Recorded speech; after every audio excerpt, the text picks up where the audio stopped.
Okay, I'm fairly new in Canada. I came to Canada about 6 years ago from England. You can tell by the silly accent. And, I think I missed the boat, actually. I should have come 100 years ago when all the other Brits came. And, I didn't get the call for some reason. But here I am, and there's lots of ghosts here, lots of good old British ghosts in the US. And this is one about just having a sleepless night, lying up there in my bed in Glenbrook North and not being able to sleep. And this was written during the last federal election, so there are a few references to that. It's called Insomnia, New Westminster, population unknown. At 2 a.m, an ant on the ceiling with the proportions of a medium-sized Rex Murphy. An eagle and rotisserie on the lattice of faux wood window blinds. Arbutus trees stripped naked, teasing, frigging their come-hither leaves against the frigid glass. A militia of grasshoppers, rustling their little legs across the bedhead with a native of ineffectual rifle fire.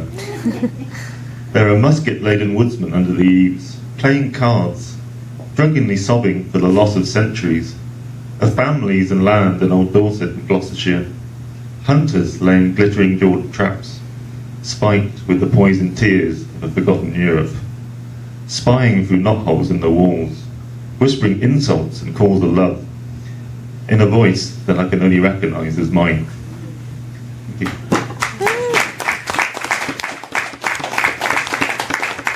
And I'll read 2 out of my 3. These reading glasses are good, actually. Fantastic. And this one's called. This is about. I'm in my mid-40s. Believe it or not, it's hard to believe probably. And this is about being a parent of 2 small children, and I spend a lot of time, particularly in good weather, trying to avoid them in the garden, pretending to garden with a can of beer, pretending I'm doing something while they're in the house causing havoc. And it's about that. It's called Jungle Warfare. Hiding in the garden to avoid parenting.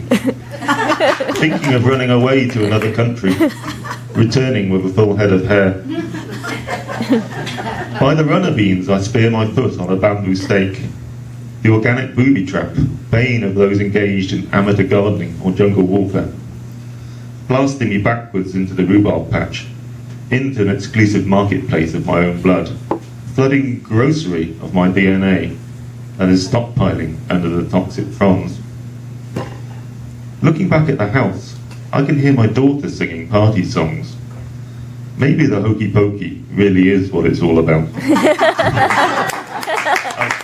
have to admit, I stole that last line off a bumper sticker, so I had to use it somehow. Thank you very much, and thank you to Candice, and thank you to our amazing host.